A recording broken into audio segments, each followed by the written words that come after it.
1/4 kg கோவக்காய் எடுத்து இந்த ஷேப்பில் கட் பண்ணி எடுத்துக்கோங்க. 2 பக்கமும் சைடில் கட் பண்ணி எடுத்துருங்க.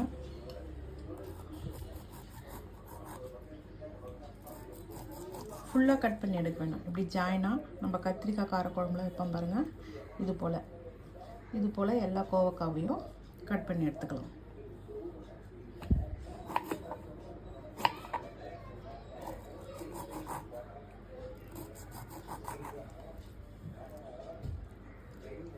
கோவைக்காய் கறி செய்வதற்கு தேவையான பொருட்கள்: பெரிய வெங்காயம் 2 நறுக்கியது, ஏலக்காய் 2, பட்டை 4, லவங்கம் 4, சோம்பு 1/4 டீஸ்பூன், இஞ்சி பூண்டு பேஸ்ட்டு 1 டீஸ்பூன், மஞ்சள் தூள் 1/4 டீஸ்பூன், கரம் மசாலா 1 டீஸ்பூன், மிளகாய்த்தூள் 2 டீஸ்பூன், வறுத்த வேர்க்கடலை 1/4 கப்பு, கட் பண்ணி வைத்த 1/4 kg கோவக்காய், அரைத்த தக்காளி பேஸ்ட்டு 4. செய்முறைக்கு போகலாம்.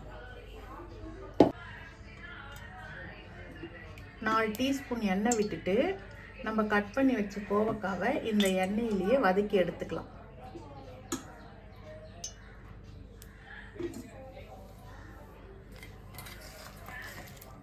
இப்போது கோவக்காவை போட்டு வதக்கி எடுத்துக்கலாம்.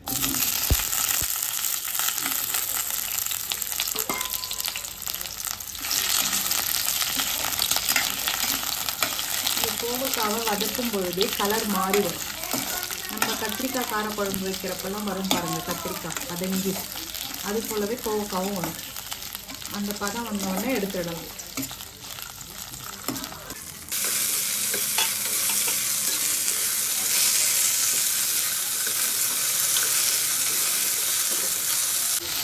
நிறம் மாதிரி வந்துட்டு பாருங்கள் கோவக்காய். இப்போ நம்ம இதை தனியாக எடுத்து வச்சுக்கலாம் எண்ணெயிலிருந்து.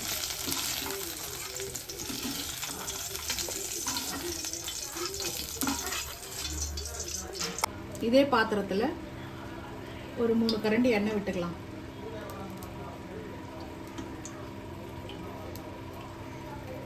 பட்டை, லவங்கம், ஏலக்காய், சோம்பு,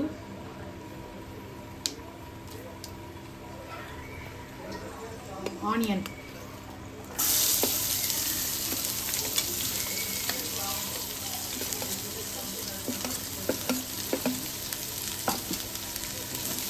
நல்லா வதக்கிக்குவோம்.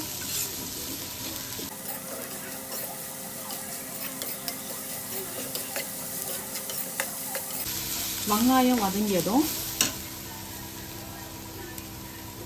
இஞ்சி பூண்டு பேஸ்ட்,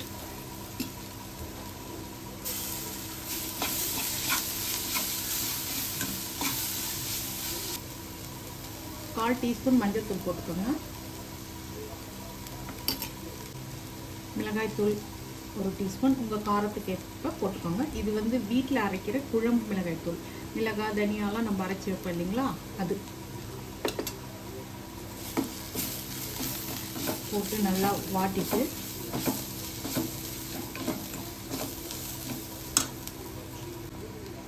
உப்பு சேர்த்துக்கலாம். தக்காளி, அரைத்து வைத்த தக்காளியை போட்டுக்கலாம்.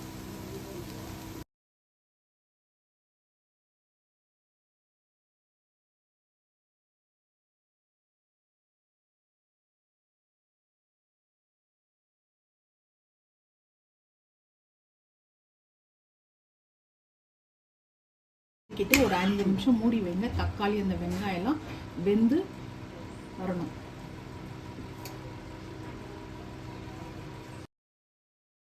தக்காளி சேர்த்ததும் கொஞ்சம் தண்ணி சேர்த்து வேக விடுங்க. 5 நிமிஷம் வேகட்டும், மூடி வைக்கலாம்.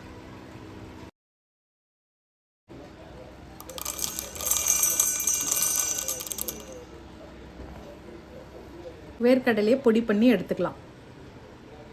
பொடி பண்ணி எடுத்தாச்சு பாருங்கள். இப்போ எண்ணெய் பிரிஞ்சு தக்காளி வெங்காயம் எல்லாம் நல்லா வதங்கி வந்தாச்சு. இப்போது இந்த டைமில் நம்ம அரைச்சி வச்சு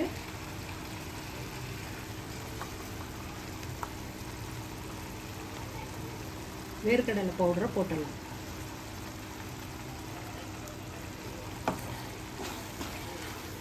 அதை சேர்த்து கொஞ்சம் தண்ணி சேர்த்துக்கலாம்.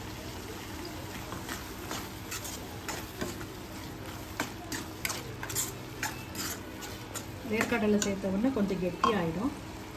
நம்ம தண்ணி கொஞ்சம் சேர்த்துக்கலாம்.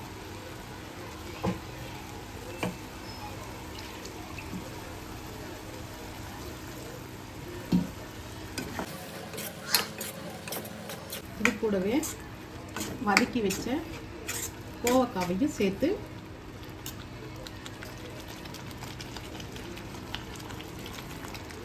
ஒரு 10 நிமிஷம் மூடி வச்சு வேக விடலாம்.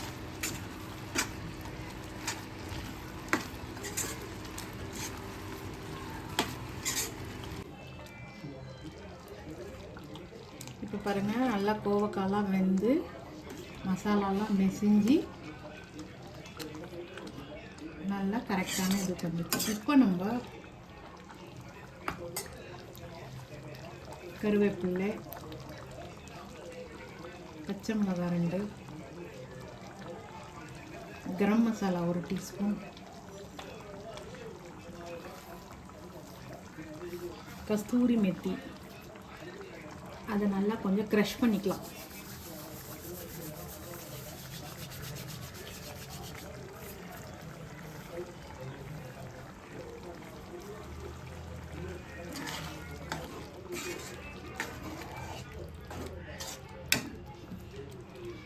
மேலே கொஞ்சம் கொத்தமல்லி தூவிடலாம்.